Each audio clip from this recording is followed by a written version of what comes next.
This week in gaming, Bethesda confirmed some major releases are in active development. Battlefield 6 Season 4 was revealed with an epic gameplay trailer. Alarm bells were rung for the future of community-made media like the Backrooms and much more.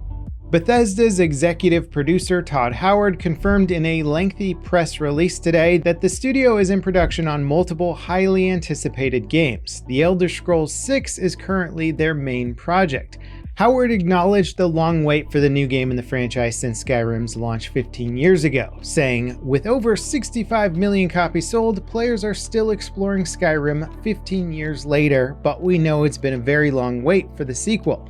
The Elder Scrolls 6 was announced way back in 2018. Bethesda are also working on Fallout 5. Howard says the Elder Scrolls 6 and Fallout 5 will both use Creation Engine 3, which has been in development since the launch of Starfield. Howard also confirmed recent reports that Obsidian Entertainment have been tasked with developing a Fallout game. As for Elder Scrolls Online, Xbox made severe cuts to its developer ZeniMax Online Studios, including the studio's head, with their recent wave of 1,600 layoffs. Based on Howard's press release, it sounds like ESO and its remaining developers will move to a support role for Bethesda. And finally, Howard also announced that Fallout 3 and New Vegas are both getting official remasters. Plus, Fallout 76's next major expansion, Raven Rock, will serve as Fallout 3's prequel. The remasters don't have a release date, but Raven Rock debuts in 2027. This week was a big one for Battlefield 6 announcements. DICE have released a gameplay trailer for Season 4, which brings naval combat to the game across two maps, Suru Reef and Wake Island. This season will bring new patrol boat vehicles, rib boats, and new jets. Season 4 also includes 4 new weapons, RedSec ranked matches, and much more. DICE also released patch notes for the Season 4 update detailing everything that's coming at the start of the season. There aren't a lot of major updates to speak of aside from improvements to water-based gameplay like swimming physics and interactions with vehicles. Battlefield 6 is bringing back a classic mode with Season 4. Carrier Assault will return when Wake Island launches with the mid-season update on August 18th. This update will include 2 new jets, the F-14 Tomcat and the F-18 Super Hornet. It'll also include a Top Gun crossover event. A third Season 4 update called Title Strike launches on September 15th, but no details about it have been announced.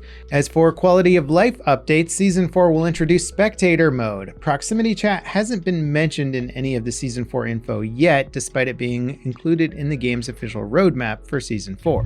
In other EA-related news, microtransactions in College Football 27 were removed following a wave of negative reviews. The game launched on July 9th with a new premium currency called Dynasty Points. They could be spent on progress boosters that would massively speed up the progression of players in the Dynasty and Road to Glory modes. According to EA, they missed the mark with the introduction of paid progression options. This was, according to them, added independent of deeper mode progression with the aim to give players more choice, but what the community said is that it's not adding the value that was intended. They've removed all paid progression options from both modes.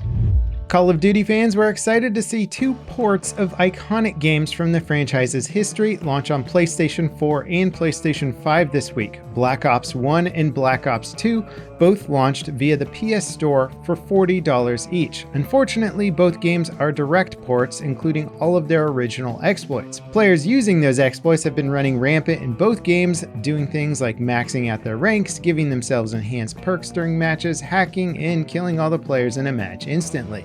Activision is apparently working on fixes and have released multiple server-side updates to address exploits and bugs affecting players. 11 years after it first debuted on Steam Early Access, the sci-fi indie FPS Angels Fall First has finally hit 1.0. The game offers an insanely ambitious mix of space combat complete with dogfights and boarding mechanics, alongside traditional ground battles with infantry and vehicles fighting across a wide variety of biomes with urban maps, rural areas, military complexes, and more. Basically, it's one of the most ambitious games ever made for the size of the team behind it, which are mostly part-time devs, and they made this update in their spare time. But don't let that affect your judgment on the final product. This game achieves everything it set out to do and more, rivaling AAA games like EA's Battlefront. And considering it's staying at its early access price of $18, it's kind of an insane value. I just did a full video on the 1.0 update, so be sure to check it out after this video.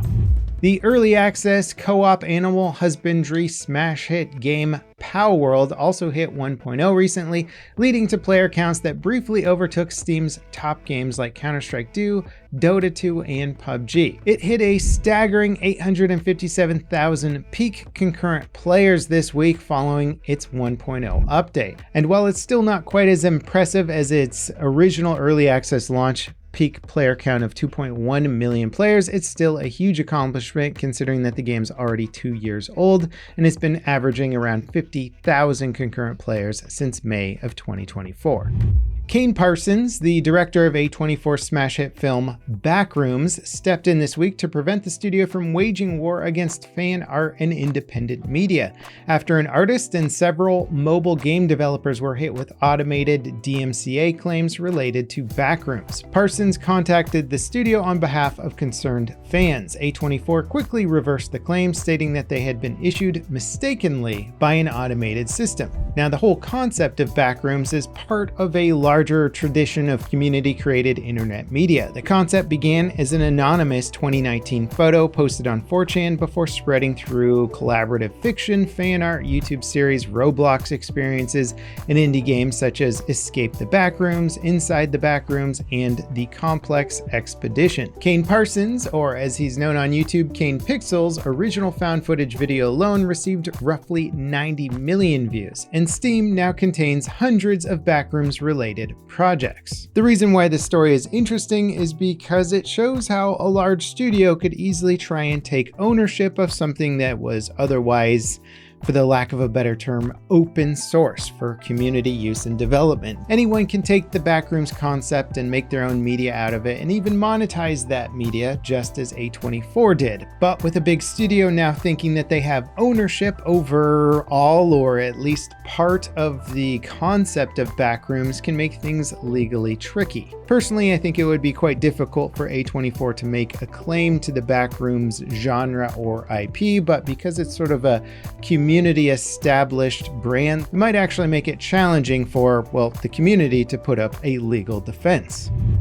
Hot off the heels of Bungie revealing that Marathon is getting an experimental PvE only mode, the game's director, Joseph Ziegler, announced he is leaving the studio. Ziegler has been deeply involved with the game's community. He was typically the person announcing major changes or updates for the game, and was basically the public face to the Marathon community. Bungie's assistant game director, Del Shafe, will take over directing the game alongside its creative director. Marathon's PvE mode will debut with the game's Season 2 mid-season update on the 21st. It'll have players fighting through the game's cryo archive in a series of progressively tougher vaults. Next up, check out the trailer breakdown for the latest Battlefield 6 Season 4 content. Honestly, this looks like some of the best content I've seen for a Battlefield game, period. It's got me really excited. As always, I hope you guys enjoyed this news update video. If you did, leave me a like, subscribe if you want to, and I'll catch you next time. This is Level Cap, signing off.